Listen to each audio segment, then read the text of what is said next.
Assalamualaikum warahmatullahi wabarakatuh. Kita masuk ke part yang kedua di 15 terakhir pada siang hari ini. Tadi kita sudah memahami konsep dari populasi dan sampel. Sekarang kita lihat apa yang kita kenal dengan teknik sampling. Jadi harapannya tentu di dalam proses pengambilan sampel, sampel yang terpilih itu nantinya dapat dianggap mewakili sebagai miniatur dari karakteristik atau kondisi populasi yang sebenarnya. Maka proses pengambilan sampel nantinya tentu memenuhi kaidah-kaidah ilmiahnya sehingga bisa orang meyakini bahwa gambaran sampel yang kita dapatkan itu merupakan gambaran populasi yang sebenarnya. Nah, mengapa orang melakukan penelitian itu sekarang hanya menggunakan sampel saja, tidak menggunakan seluruh anggota populasi? Jadi ada beberapa nilai positifnya.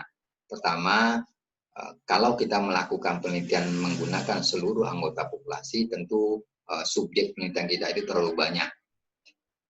Nah, kalau terlalu banyak tentu nanti terkait dengan waktu yang kita butuhkan tentu terlalu lama, dana yang kita butuhkan juga akan terlalu besar, dan tenaga yang kita butuhkan juga harus banyak. Jadi tidak bisa hanya peneliti sendiri yang akan melakukan pengumpulan data, tapi nanti tentu dibantu oleh enumerator lainnya. Dan ini tentu konsekuensinya terhadap biayanya. Yang kedua, alasannya orang menggunakan sampel, tidak mungkin seluruh anggota populasi itu dapat diteliti seluruhnya. Jadi ini sangat terkait dari sisi waktu dan ruang. Tapi ada juga di dalam penelitian-penelitian kesehatan memang tidak memungkinkan kita akan melakukan pengukuran pada seluruh anggota populasi. Saya ambil contoh ketika kita ingin melakukan pengukuran kadar anemia darah. Nah, orang tidak pernah melakukan pengukuran dengan mengambil sampel, mengambil darah seluruhnya dalam tubuh manusia itu. Tapi hanya menggunakan sampel sedikit saja, bersekian milimeter saja, dan itu merupakan gambaran kadar anemi yang ada di dalam tubuh seseorang itu. Atau juga orang melakukan pengukuran kualitas air di Danau Singkara. Tidak pernah orang melakukan pengukuran dengan menguras seluruh air itu, mengukur seluruh anggota populasi air yang ada di Danau Singkara itu. Jadi hanya mengambil sampel saja. Nah, karena dia homogen, maka kita tidak perlu membutuhkan banyak sampel. Sekian titik saja itu sudah bisa dianggap mewakili atau menggambarkan kondisi populasi air yang ada di Danau Singkara. Yang ketiga, memang tidak perlu semua dilakukan. Kalau kita melakukan pengukuran seluruhnya kepada anggota populasi, maka ini akan meningkatkan kesalahan-kesalahan dalam proses pengukuran nantinya. Terlalu banyak, maka akan menimbulkan banyak kesalahan-kesalahan. Yang keempat, up to date. Jadi terkait dengan up to date data. Kalau seluruh anggota populasi kita gunakan, maka data yang kita gunakan selalu merupakan data lama. Karena proses data kita memang kurang baik di Indonesia ini, sehingga kesulitan kita mendapatkan data yang terbaru. Yang kelima, alasannya dapat dilacak di lapangan. Kalau menggunakan seluruh anggota populasi, tentu sulit kita akan melacaknya. Tapi kalau hanya menggunakan sampel sebagian kecil saja, mudah-mudahan kita bisa menggunakan sebagian kecil ini dan mudah dilacak di lapangan orang-orang yang terpilih menjadi sampel penelitian kita.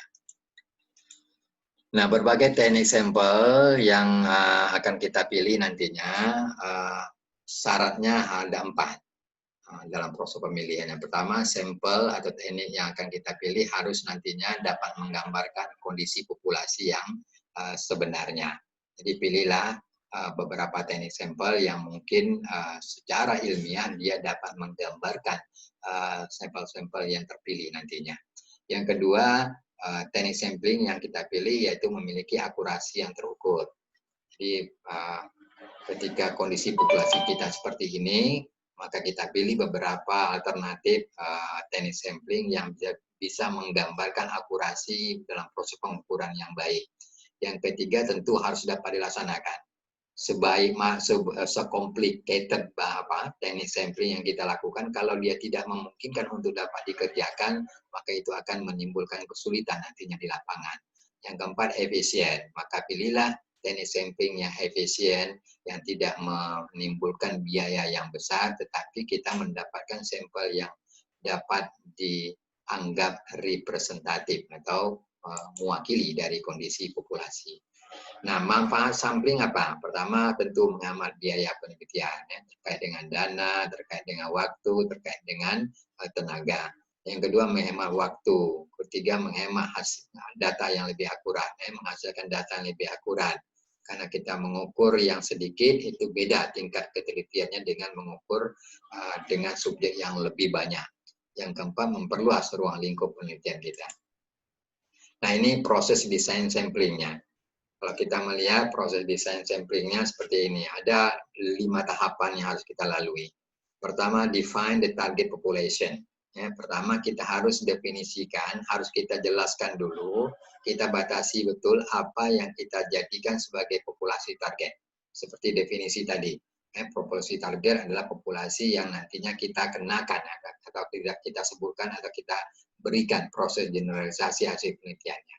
Itu kita buat dulu apa yang populasi target penelitian kita. Kemudian baru kita reduksi menjadi define the study population. Maka kita tentukan dulu populasi studi kita apa, atau populasi terjangkau kita. Apakah seluruh rumah sakit yang ada di Sumatera Barat, ataupun satu rumah sakit, tetapi yang kita jadikan subjek penelitian adalah tenaga administrasi di rumah sakit itu, ataupun tenaga teknisnya atau yang lainnya. Itu yang harus kita batasi. Karena studi population ini merupakan bagian yang penting ketika kita ingin melakukan pengambilan sampel. Sampel diambil dari populasi studi. Tahap yang ketiga yaitu identifikasi the sampling frame. Pastikan betul apakah kita bisa mendapatkan sampling frame. Sampling frame ini adalah kerangka sampel atau daftar nama-nama anggota populasi yang akan kita lakukan proses sampling. Kalau kita katakan tadi, anggota populasi saya, penelitian saya adalah seluruh pegawai Rumah Sakit M. Jamil Padang. Maka kita harus dapatkan nama-nama beserta seluruh identitasnya. Karena nantinya kita akan melakukan proses pemilihan dari sampling frame yang kita dapatkan. Barulah kita masuk ke tahapan keempat. Kalau kita sudah mendapatkan sampling frame atau kerangka sampel, maka kita masuk ke tahapan choose the sampling method. Baru kita lakukan pemilihan metode, pemilihan teknik sampling yang kira-kira akurasinya, ketepatannya, atau cocok dengan kondisi dari populasi penelitian kita. Makanya kita setelah kita ketahui populasi studinya, kita pahami betul kondisi populasinya. Apakah karakteristiknya beragam, homogen kah, atau heterogen kah, atau banyak variasi-variasi yang ada di dalam populasi studi kita. Dari situlah baru kita tentukan mana kira-kira teknik sampling yang tepat, yang cocok untuk memahami itu. Yang kelima yaitu kita lakukan determine the sampling size. Baru kita tentukan berapa besar sampel yang kita butuhkan dari anggota populasi yang kita jadikan sebagai subjek penelitian kita. Jadi ada 5 tahapan penting sebelum kita melakukan proses gather the data. Kumpulkan data, berangkat dari sudah kita tentukan, pastikan berapa sampel yang kita butuhkan, kemudian teknik samplingnya bagaimana, baru kita rancang bagaimana proses desain sampling yang baik, sehingga kita dapatkan sampel-sampel yang terpilih itu merupakan wakil-wakil dari seluruh anggota populasi yang banyak tadinya.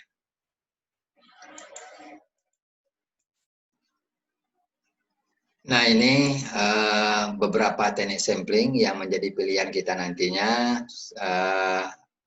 Sebenarnya secara umum ada 2 teknik sampling. Pertama yang kita kenal dengan teknik sampling probabilitas, yang kedua non-probabilitas.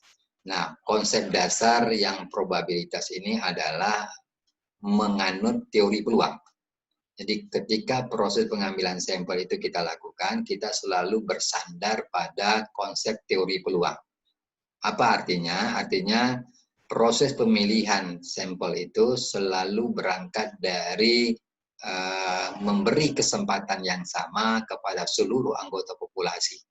Jadi tidak ada pilih kasih dalam proses pengambilan sampel. Kita beri kesempatan yang sama sehingga seluruh anggota populasi memiliki peluang untuk terpilih menjadi sampel penelitian kita. Yang kedua adalah teknik non-probabilitas.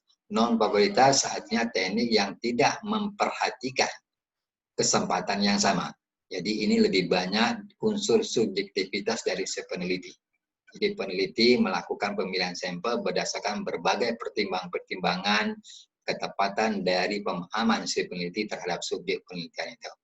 Saya kira itu untuk part yang kedua, nanti kita lanjutkan ke teknisnya.